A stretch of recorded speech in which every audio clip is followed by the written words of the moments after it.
Irfan, I hope आप सब अच्छे होंगे। सो इस वीडियो के अंदर हम आरआरबी टीचर सिलेबस को कवर कर रहे थे। तो आपको पता है कि ये तो जनरल सिलेबस था। हमने प्रोफेशनल एबिलिटी वाले जो क्वेश्चन थे वो स्टार्ट कर दिए थे। जो हमने सिलेबस था, कल हमने various schools of philosophy education according to western thinkings कर लिया था। अब हम स्टार्ट करेंगे sociology and education in the Indian context, जिसमें sociological basis of education, aspiration of Indian society. तो ये सब हम स्टार्ट करने वाले हैं। So let's start with the topic sociology and education in the Indian context. देखो, सोशियोलॉजिकल बेसिस ऑफ एजुकेशन ये कहता है कि education is a social institution that plays a crucial role.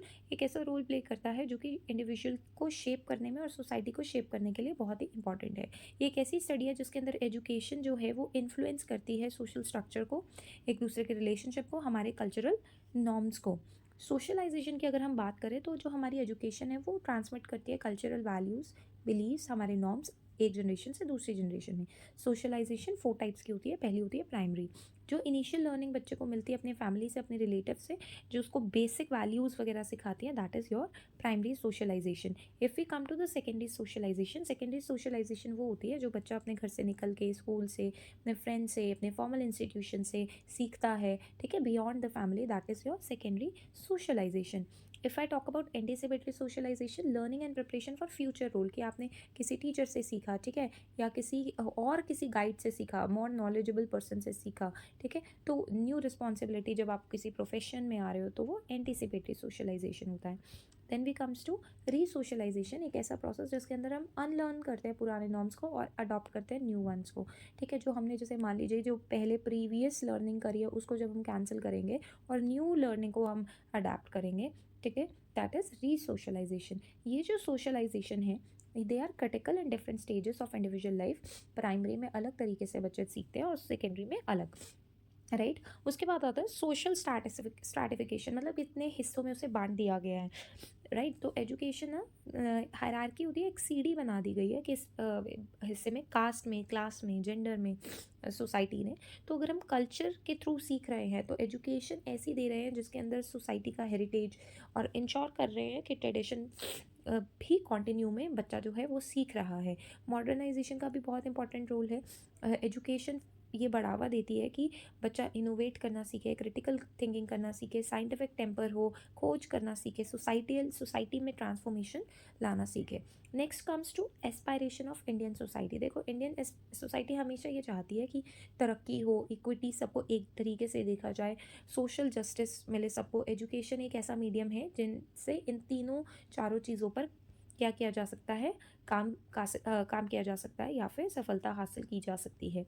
So equality और इंक्लूजन सबसे इम्पॉर्टेंट है। जब भी हम एजुकेशन दे रहे हैं तो हम हमेशा ध्यान रखेंगे, we will not do any discrimination in terms of these 4, caste, religion, gender, economic status and other also, ठीक है।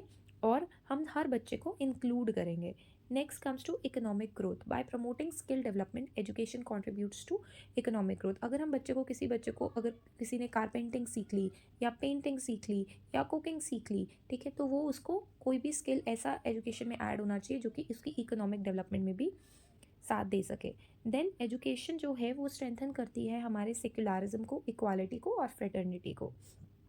एम्पावरमेंट, अगर एम्पावरमेंट की बात करें तो जो लोग शेड्यूल कास्ट, मार्जिनलाइज्ड ग्रुप जो रहते हैं उनको भी उतना ही एम्पावर करने की ज़रूरत है। जब हम एजुकेशन दे रहे हैं सोसाइटी के अंदर, सोशलाइजेशन हो रहा है, तो सारी चीज़ें सबको इंक्लूड करना है। अब क्या क्या एजेंट है सोशलाइजेशन के, तो पहला है home.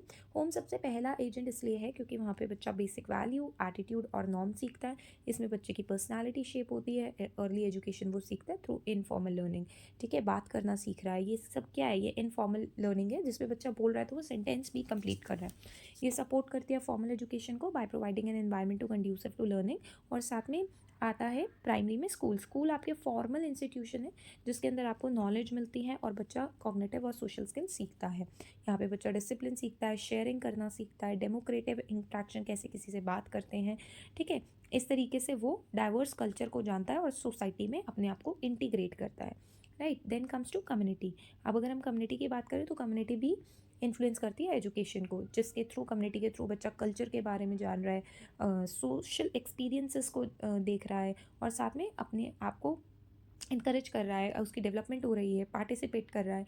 So it offers a local resources and network that support school.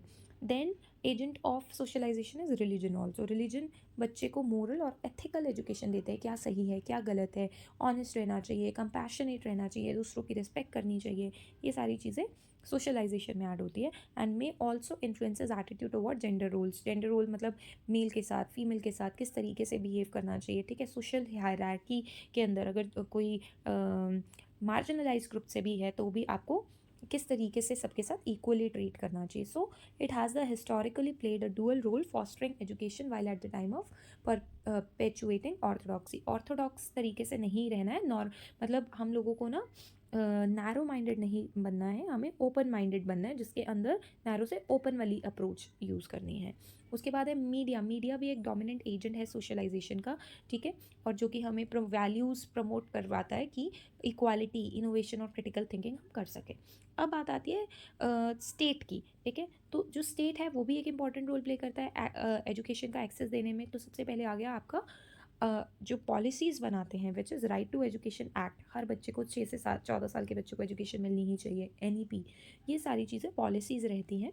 और उसके साथ साथ ये प्रोवाइड करते हैं फंडिंग भी, पैसे भी देते हैं, इंफ्रास्ट्रक्चर भी प्रोवाइड करते हैं स्कूल को, और ये इंश्योर करते हैं कि एजुकेशन नेशनल गोल्स को अलाइन करते हुए हो और डेवलपमेंट हो हर किसी का, और सब यूनाइटेड रहे। Next comes to education as an agent of social change. किस तरीके से आप एजुकेशन को यूज़ करोगे सोसाइटी में चेंज लाने के लिए। देखो, एजुकेशन जो है वो एक कैटलिस्ट है। कैटलिस्ट का काम क्या होता है, किसी भी रिएक्शन को तेज़ कर देना, उसमें बढ़ावा ले आना या उसकी गति को तेज़ कर देना। तो एजुकेशन भी एक तरीके का टूल है जो कि फास्टन कर देती है सोसाइटी के ट्रांसफॉर्मेशन को। तो एजुकेशन के थ्रू आप बहुत सारे ट्रेडिशनल बैरियर्स, जो बहुत ज़्यादा चैलेंजेस ऑर्थोडॉक्स थे पहले के टाइम के, कास्टिज्म थे, पैट्रियार्की थी, ठीक है, कि जो रूल्स पहले से बने हुए आ गए हैं पहले के टाइम पे, जैसे विडो रीमैरिज वगैरह थी, ठीक है। तो ये जो सारे ट्रेडिशनल बैरियर्स होते हैं, उसको एजुकेशन एक ऐसा टूल है जिससे हम ख़त्म कर सकते हैं। एजुकेशन के थ्रू इक्वालिटी आती है इवन मार्जिनलाइज ग्रुप में, और सबको अपॉर्चुनिटी मिलती है इक्वल ग्रो करने के लिए, डेवलप करने के लिए। एजुकेशन के थ्रू इनोवेशन आती है, और साथ साथ रिसर्च और क्रिटिकल थिंकिंग भी बढ़ावा देती है। Global awareness, if a person is educated, ठीक है, सोसाइटी में, तो वो क्या करेगा, वो कनेक्टेड फील करेगा वर्ल्ड के साथ। Now if you are sitting at home, you can connect with entire world, ठीक है, थ्रू योर न्यूज़ चैनल कह लो, या फिर आप अपनी रिसर्च कर लो, है ना। So the next topic is education एक एजेंट भी है सोसाइटी में एडजस्ट करने में, यानी एक इंडिविजुअल एबिलिटी कि वो सोसाइटी के नॉर्म्स को एक्सेप्ट कर ले और उनके एक्सपेक्टेशन पर खरा उतरे। तो एजुकेशन फैसिलिटेट्स बाय कि हम सबके साथ कोऑपरेट करें, इंटरेक्ट करें, अपनी जो कोई भी प्रॉब्लम है उसको सॉल्व करें मिलकर सोसाइटी के से, और उसको कॉन्फ्लिक्ट को सुलझा ले। इनकरेज करता है adaptability to changing societal demands, ठीक है, इस तरीके से अडेप्ट हो जाए जिससे सोसाइटी के डिमांड्स भी पूरे हो जाएं। Then comes to education and socio economic development. Education एक ड्राइवर है, और उससे आपको डेफिनेटली सोसाइटी में सोशो और इकोनॉमिक प्रोग्रेस मिलती ही मिलती है। इकोनॉमिक एम्पावरमेंट की अगर हम बात करें, तो ऐसे स्किल्स डेवलपमेंट जब हम एजुकेशन से सीखते हैं, उससे एक पर्सन को एम्प्लॉयमेंट मिलता है और उससे वो अपनी इनकम को जनरेट कर सकता है। अगर आप पोवर्टी को भी रिड्यूस कर सकते हो if a person is educated, ठीक है, पोवर्टी का साइकिल ब्रेक हो जाता है। कहते हैं ना कि अगर घर में एक पर्सन भी लिटरेट है, देन वो पोवर्टी का साइकिल ख़त्म हो जाएगा।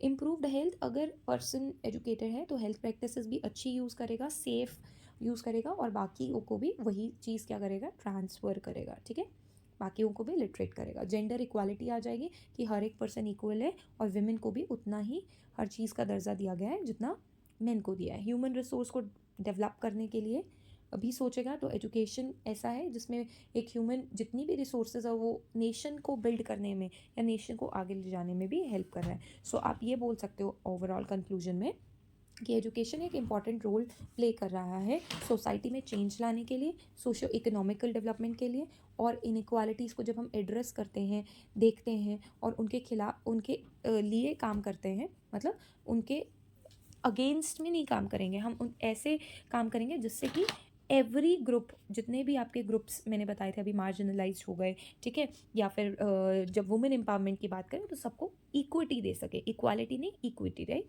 सो 4 टाइप्स ऑफ सोशलाइजेशन हमने रीड करे, जिससे एजुकेटर क्या कर रहा है, एक इंक्लूसिव माहौल बना पा रहा है टू ओवरऑल सोसाइटी की प्रोग्रेस के लिए। सो आई होप ये जो टॉपिक था ये आपको समझ में आया होगा। अगर आपको वीडियो अच्छी लगी so please like share and subscribe. Thank you so much for watching.